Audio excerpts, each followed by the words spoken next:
Bharti news.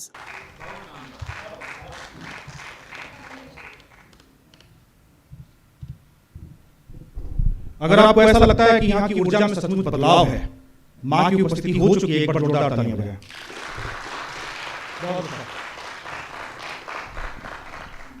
यहाँ जितने भी कवि हैं ये सब एक एक घंटे डेढ़ घंटे पढ़ने वाले हैं। कार्यक्रम थोड़ा सा लेट है। मैं जिस प्रथम कवि को बुलाना चाहता हूं उसके बारे में आपको बता दूं, देखने में बड़ा कमाल के हैं। उनको इतने गोल मोटो से और सहज से हैं। कुछ दिनों पहले की बात बताऊं आपको, मैं उत्तराखंड में जब कार्यक्रम के बाद दादा अजय भाटिया सर, एक बार अजय भाटिया सर और मैम के सम्मान में आप एक बार जोरदार तालियां बजाएं। उन्होंने बहुत ही अच्छा कार्यक्रम सजाया है, सचमुच बहुत कमाल। मैं उत्तराखंड कार्यक्रम के बाद जब दादा के घर पहुंचा तो इन्होंने देखा क्या कि भाभी जी बिल्कुल गेट पे खड़ी हैं। इन्होंने मेरे को ऐसे करके, और देख मेरी टीआरपी कितनी शानदार है घर में। हमने क्या बात है दादा, अंदर गया तो बस फिर से और जलन मुझे। हमने क्या देखा, सच्ची बात बताओ दादा, इनकी कसम खाकर, क्या है कि भाभी जी तुरंत खाना लेकर आ गई। हमने कहा ये क्या भाई, मेरी वाली तो ऐसा नहीं करती है। तुरंत भाभी ने कहा लो डिनर करो। इन्होंने कहा क्या बात कर रही है भाग्यवान, ऐसा नहीं है, ये लंच का समय है। और चुप रहा, कल रात का ही डिनर है, खा ले।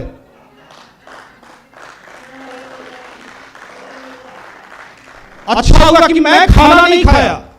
सच्ची बात बताओ बॉस, इन्होंने बोला राही के लिए चाय तो बना दो, अदरक वाली। सचमुच चाय उन्होंने बनवा कर भिजवाया। चाय तो मुझे उन्होंने पूछा कैसी लग रही है, हमने कहा चाय बहुत स्वादिष्ट भाभी जी बिल्कुल कमाल का बनवाती हैं आप। इन्होंने बोला कहां अदरक तो तुमने डाला ही नहीं। नहीं अदरक तो मैंने डाला। भाभी जी ने जवाब दिया। ये तुरंत किचन की तरफ भागे। देखा क्या सचमुच अदरक की कुटाई हो रखी है। बोले अदरक तो कूटा हुआ है पर अदरक का स्वाद नहीं है। भाभी जी का जवाब सुनो, और ये जवाब सचमुच हास्य कवि के घर में ही मिल सकता है। इस बात पर आपकी तालियां उड़ जाएगी। तुरंत भाभी ने कहा बंदर क्या जाने अदरक का स्वाद। देखो पहले से ही तैयार बैठे हैं, बड़े बड़े मजेदार कवि हैं। इनके साथ इतनी इतनी गाथाएं जुड़ी हैं। आप एक बात बताओ, जब इनके घर चला गया तो भाभी ने मस्त चटनी बनाई। अजय सर एकदम कमाल की चटनी, मजा आ गया मुझे तो। मैंने कहा भाभी जी इतनी चटनी बनाते कैसे हो भाई, मुझे टिप्स दो। और ये सचमुच ये इंडिया के की ही औरतें ऐसा कर सकती हैं, और कहीं भी विश्व में आप चले जाओ इतना अच्छा प्रयोग कहीं की औरत नहीं कर सकती। सही बात है सर, देखो सर मान रहे हैं। तो भाभी ने बताया ऐसा है देवर जी, अपनी वाली को भी जाकर आप बता देना, जब भी अच्छी चटनी बनाती हो मैं इनकी शक्ल याद कर लेती हूँ, कूटने में आसानी होती है। बड़े अच्छे सरल सहज कवि हैं। पसीने की करो पूजा, पसीने की करो पूजा, गरीबी भाग जाती है। आए हैं नहीं, अब सुनो। पसीने की करो पूजा, गरीबी भाग जाती है, जरा सा मुस्कुरा दो, बदनसीबी भाग जाती है। अभी टहल रहे हैं। पसीने की करो पूजा, गरीबी भाग जाती है, जरा सा मुस्कुरा दो, बदनसीबी भाग जाती है। जो थोड़े सी चेहरे पे हुई हंसी, पड़ोसन गाल चूमेगी। जो मुंह लटका के बैठे तो बीबी भाग जाती है। मैं चाहूंगा कि एक बार जोरदार तालियों से इस हंसगुल्ले को हम लोग आवाज देते हैं। इनके चुटीले अंदाज से आप सचमुच सराबोर हो जाएंगे। आइए, स्वागत है जयंत शाह जी।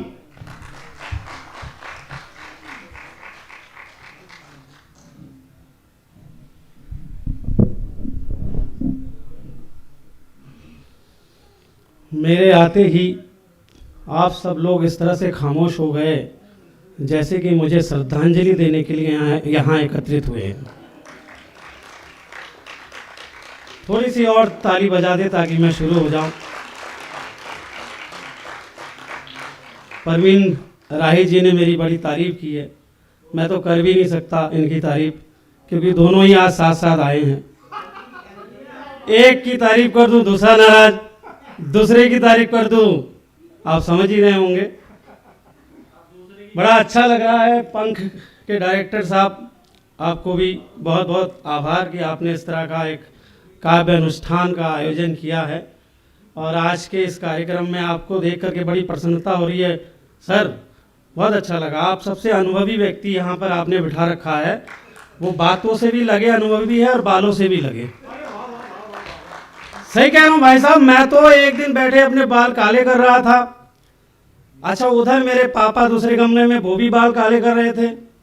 अब मेरा बेटे ने देखा एक बार मुझे, अपने दादाजी को देखा, वो बैठ गया अपने बाल सफ़ेद करने। तो मैंने कहा ये क्या कर रहा है भाई, हम लोग काले कर रहे हैं, तू सफ़ेद कर रहा है। बोले पापा घर में कम से कम एक बुजुर्ग भी तो होना चाहिए। सचमुच बहुत अच्छा लग रहा है।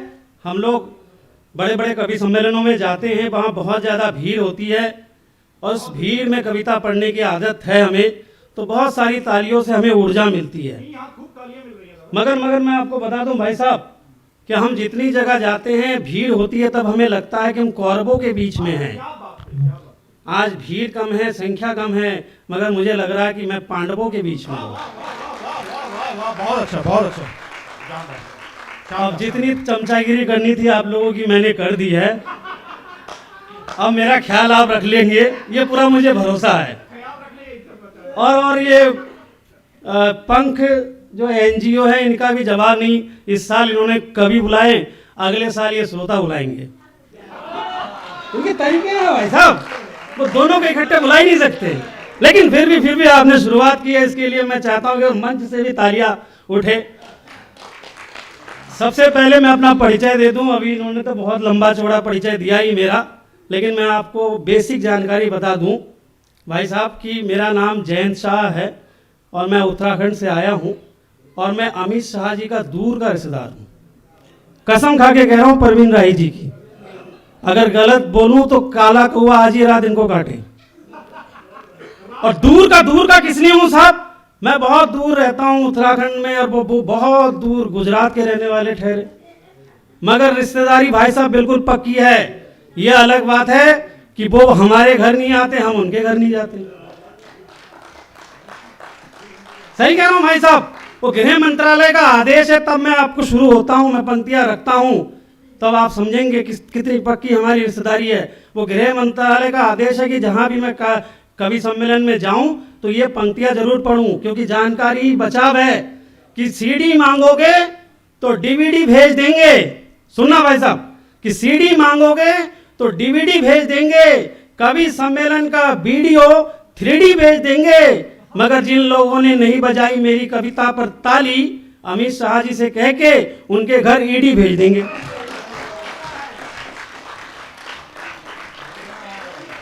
मैं पहले से कह रहा था कि डर के आगे जीत है, जानकारी ही बचाव है। और बाबा तुलसी तो बहुत पहले ही कह गए, बिनु भय होत ना प्रीति। मगर आप सब दिल्ली के बहुत ही बुद्धिजीवी श्रोता हो, मैं ये नहीं कहूँगा कि आप इस बात पर ताली बजाओ या इस बात पर हंसो, क्योंकि आप सब बुद्धिजीवी श्रोता है। कोई अर्चना पूरन सिंह तो है नहीं जो बिना बात पे ही लगे खिलखिलाने। सही कह रहा हूँ भाई साहब, वो हंसी की देवी शूर्पणखा की बहन अर्चना सिंह पूरन एक रोज मुझे यूं ही मिल गई और उन्हें देखते ही मेरी हंसी निकल गई। मैंने कहा आप भी क्या गजब ढाती हो, जिन बातों पर आती है हमें शर्म उसे भी हंसी में उड़ा देती हो। कि जिन बातों पर आती है हमें शर्म उसे भी हंसी में उड़ा देती हो। वह बोली मैं अपने अंदाज को आधार के जरिए बैंक अकाउंट से जोड़ लेती हूँ और मुस्कुराने के मिलते हैं पैसे, इसीलिए हंसी में उड़ेल देती हूँ। मगर आप सब भोले वाले श्रोता है, बिना पेमेंट के ही मुस्कुरा रहे हैं। और हमारा काम कितना टफ देखिए, आप हंसे तो ठीक, वरना हमारा तो लिफाफा ही फंसे। सही कह रहा हूँ भाई साहब, वो कॉमेडी सर्कस हो चाहे लाफ्टर शो हो, उसमें दरअसल होता क्या है, एडिटिंग होती है और रीटेक पर रीटेक होता है। प्री मैच्योर ऑडियंस की होती है मौजूदगी, तब जाकर के छन कर निकल आ पाती है हंसी। यहाँ तो आपके सामने हम लाइव खड़े हैं, फिर आपके मुस्कुराने में क्या जाता है? क्या किसी गरीब के पेट पर लात मारने में आपको मजा आता है? बड़ा अच्छा लग रहा है, बहुत संख्या कम है बिल्कुल, लेकिन बहुत अच्छा आपने माहौल बनाया है और छोटे छोटे बच्चे भी आए हैं, बहुत अच्छा लगा। इनको कविता समझ में आए ना आए, लेकिन इन्होंने पहली बार अपने माँ बाप के चेहरों पर हंसी देखी है। वरना आदमी इतना टेंशन में रहता है साहब, हंसी तो गायब हो गई एकदम से, है कि नहीं भाई साहब? मैं आपको बता रहा हूँ, सही बात है। बच्चों से शुरुआत करता हूँ। मैं एक स्कूल में टीचर हूँ, तो मैंने एक दिन बच्चों से कहा कि बच्चा, माना एक हाथ में तुम्हारे 3 केले हैं, दूसरे हाथ में 3 केले हैं, तो कुल कितने केले हुए? तो लड़का आजकल के एडवांस है, वो खड़ा हो गया, उसने हाथ झाड़ दिया, बोले कहाँ है केले? मैंने कहा यार मैथमेटिक्स का सवाल है, माना जाता है। मान ले एक हाथ में 3 केले हैं तो दूसरे हाथ में 3 केले, तो कुल कितने केले हुए? उसने कहा 9। मैंने कहा यार 3 3 6 होते हैं। तो बच्चों का जवाब सुनना, उसने कहा जब हमने मान लिया तो आपके मानने में क्या जाता है? तो बड़े एडवांस है साहब बच्चे आजकल के। वो तो मैं हिंदी का अध्यापक हूँ, सही कह रहा हूँ भाई साहब, मैं हिंदी का अध्यापक हूँ, गणित मुझे आती नहीं, लेकिन वो मैथमेटिक्स के टीचर आए नहीं, तो प्रिंसिपल साहब ने मुझे भेज दिया क्लासरूम में, जाके बोले कि मैथ पढ़ाओ। और मैं हिंदी का अध्यापक, गणित मुझे आती नहीं, प्रिंसिपल साहब का आदेश था, तो मैंने ऐसे ही एक सवाल जाकर के दाग दिया। जैसे माना, मैंने कहा बच्चों से जाकर कहा कि माना ए किसी खेत को 3 दिन में जोतता है, बी उसी खेत को 4 दिन में जोतता है, तो ए और बी मिलकर के उसी खेत को जोतेंगे तो कुल कितने दिन लगेंगे? सिंपल सा सवाल था भाई साहब। मगर वो बच्चे आजकल के एडवांस है साहब। वो एक लड़का खड़ा हो गया, उसने कहा आपका तो सवाल ही ऐसा रहता है, सदियों से ये परंपरा चली आ रही है, ए और बी खेत जुतवाते हो आप, बाकी सी डी ई एफ वाले क्या इस क्लासरूम में मजे मारने के लिए आए हैं? और सुनो सर, अब बेंगे तक पहुंचा, सुनो सर, अब ए और बी मिलकर के खेत नहीं जोतेंगे, अब उन्होंने बना लिया है संगठन, वो लड़ेंगे चुनाव और जीत गए तो बनेंगे इस प्रदेश के शिक्षा मंत्री, और फिर आपसे पूछेंगे कि आप खेत जुतवाने आते हो या बच्चों को पढ़ाने? सही कह रहा हूं भाई साहब, वो कैसे कैसे अजीब बच्चे हैं। तब कहना चाहता हूं कि एक दिन क्लासरूम में मैंने बच्चों से कहा कि पर्यावरण को अपना मित्र बनाओ और काश्मीरी सेब का पत्तों सहित चित्र बनाओ, मगर मेरी मारी गई उस वक्त मती जब एक बालक बनाकर लाया नाशपाती। मगर मेरी मारी गई उस वक्त मती। हमारे सर आज मोबाइल पे ना अपडेट देख रहे हैं, साउथ अफ्रीका और इंडिया का स्कोर कितना हुआ है। स्कोर मैं आपको बताता रहूंगा, आप देखते रहे तो ऐसा लगता है कि बुजुर्ग आदमी, एक अनुभवी आदमी हमें देख रहा है। एक बार तालियां, मैं आपको बुजुर्ग नहीं कहता, आपको भूतपूर्व नौजवान कह देता हूं। तो सही कह रहा हूं भाई साहब कि एक दिन क्लासरूम में मैंने बच्चों से कहा कि पर्यावरण को अपना मित्र बनाओ और पत्तों सहित काश्मीरी सेब का चित्र बनाओ, मगर मेरी मारी गई उस वक्त मती जब एक बालक बनाकर लाया नाशपाती। मैंने कहा जिसने नाश कर दिया अपने पति का उसे कौन खाएगा? लड़का बोला सेब का भाव तो पूछ कर देखो, अकल ठिकाने आ जाएगा। सेब का भाव तो पूछ कर देखो, अकल ठिकाने आ जाएगा। वैसे भी सेब है कहाँ, ठेले पर तो नाशपाती सज रहे हैं, और सेब का तो निकल गया जूस, पतंजलि वाले बाबा उसे लीटरों में बेच रहे हैं। मैंने कहा सुनना भाई साहब, आप अपनी तालियां रोक सके तो रोकना। मैंने कहा सेब और वो भी लीटर में, अबे क्या बकता है? अगली बार जो उस लड़के ने जवाब दिया, मैं किसी नेता का नाम नहीं लूंगा, मगर उनका चित्र आपके जेहन में आ जाए तब तालियां देना। मैंने कहा क्या बकता है, सेब और वो भी लीटर में? उसने कहा क्यों सर, जब आटा लीटर में मिल सकता है तो सेब ने क्या अपने हाथों में मेहंदी लगा रखी है? सही कह रहा हूं भाई साहब, मैं हास्य व्यंग का कवि हूं। मैं पाकिस्तान और चाइना की बात नहीं करता, क्या करना, वो एक पिद्दी सा देश और दूसरा वो देश जिनकी पिद्दी पिद्दी सी आंखें। सही कह रहा हूं, मैं कोई कविता नहीं लिखता, मैं तो पाकिस्तान को इस तरह से निपटाता हूं। देखिए, वो 3 देश के लोग बैठ करके बियर पी रहे थे, एक पाकिस्तानी, एक चाइनीज और एक इंडियन। तो एक पैक पीने के बाद पाकिस्तानी को आया जोश, उसने बियर की बोतल को हवा में उछाला, जेब से पिस्तौल निकाली और बोतल को हवा में ही फोड़ते हुए कहा, हमारा अंदाज है जिस बोतल से एक पैक पी लेते हैं दोबारा हाथ नहीं लगाते। अब वो चाइनीज को भी कुछ करना था, उसने गिलास को ही हवा में उछाला, जेब से उसने भी पिस्तौल निकाली और गिलास को हवा में फोड़ते हुए कहा, हमारा स्टाइल है जिस गिलास से एक बार पी लेते हैं दोबारा हाथ नहीं लगाते। अब बारी आई इंडियन की। इंडियन भी था भारतीय विद्यापीठ का, अगर वो आपके साथ जुड़ जाए तब मुझे तालियों के साथ बताना। अब बारी आई इंडियन की। इंडियन था भारतीय विद्यापीठ का। उसने प्लेट को हवा में उछाला, जेब से पिस्तौल निकाली और पाकिस्तानी और चाइनीज को गोली से भूनते हुए कहा, हमारा अंदाज है जिसके साथ एक बार बैठ जाते दोबारा नहीं बैठते। तो साहब हम तो पाकिस्तानी और चाइना को ऐसे निपटा देते हैं, फिर इतनी लंबी लंबी कविता क्यों लिखे? सही कह रहा हूँ भाई साहब, मैं हास्य कवि हूँ, मैं प्यार मोहब्बत की बात नहीं करता। प्यार मोहब्बत की बात तो ये गीतकार करेंगे, लेकिन हास्य कवि अगर प्यार मोहब्बत की बात करे तो क्या स्थिति बन जाती है। अब उसका एक आनंद लेना कि वैलेंटाइन पर किसी लड़की को देकर उपहार कुछ इस तरह से किया मैंने प्यार का इजहार। ओ मेरी गूगल की खोज, एफबी पर नित्य नित्य बदलती पोज, जब से सर्च किया है मैंने तुम्हारा प्रोफाइल, मेरा दिल वाइब्रेशन में आ गया जैसे कि मोबाइल। क्या बात, क्या बात। कि मेरा दिल वाइब्रेशन में आ गया जैसे कि मोबाइल। और प्यार के वायरस अचानक शिवसेना की तरह बगावत पे उतारू हो गए हैं। तुम अब जितनी बार भी दबा लो नोटा, ईवीएम के अकॉर्डिंग अगले 5 साल तक हम तुम्हारे हो गए। अरे हाँ, क्या बात। तो भाई साहब हम तो हास्य कवि है, हमारा सेंस ऑफ ह्यूमर ही ऐसा है। वो गीतकार लिखते हैं कि 100 साल पहले मुझे तुमसे प्यार था, आज भी है कल भी रहेगा। अब इतना सब्र हम में कहा। अच्छा। हम तो मशहूर कॉमेडियन किशोर कुमार के भगत हैं, जो बहुत पहले ही बोल के गए कि पल भर के लिए कोई हमें प्यार कर ले, झूठा ही सही।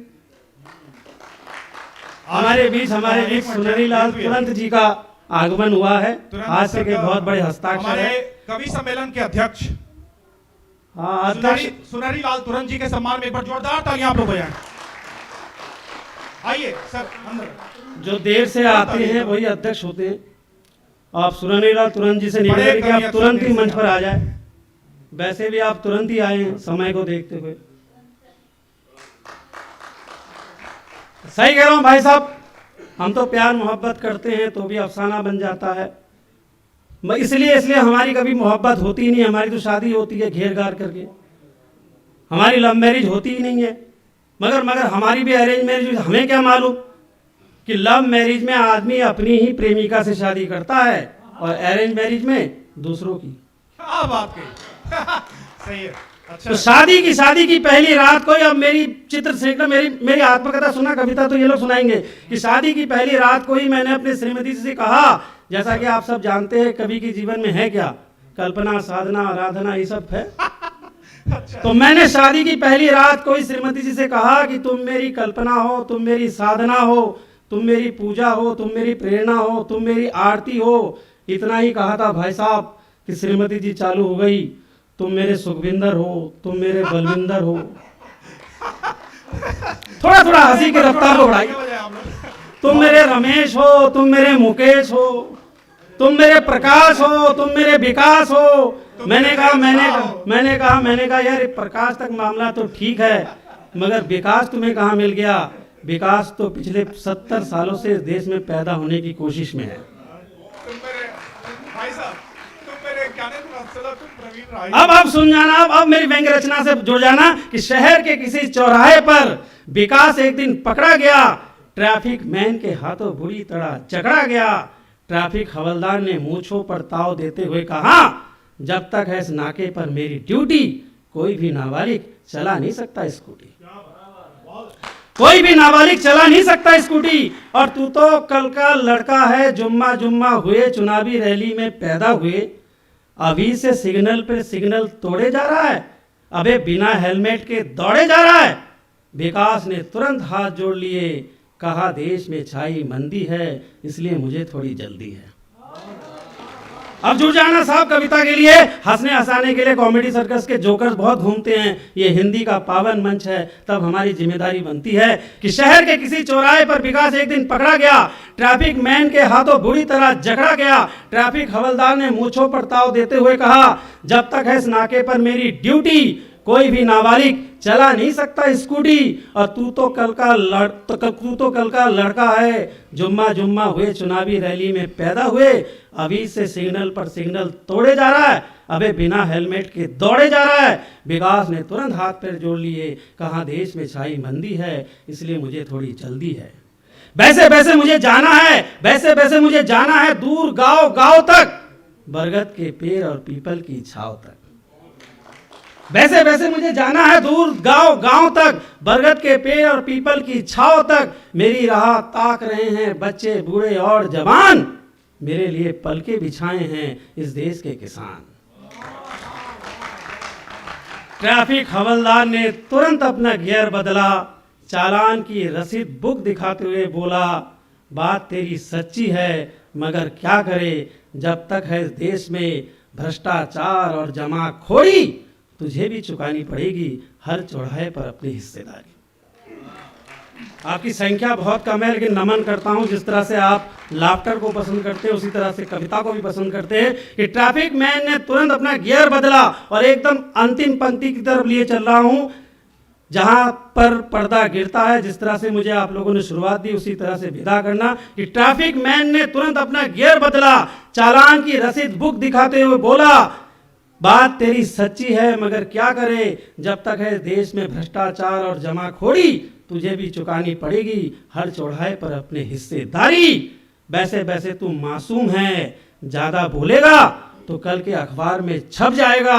अबे सरकारी फाइल में पैदा हुआ है, सरकारी फाइल में ही दब जाएगा, सरकारी फाइल में ही दब जाएगा।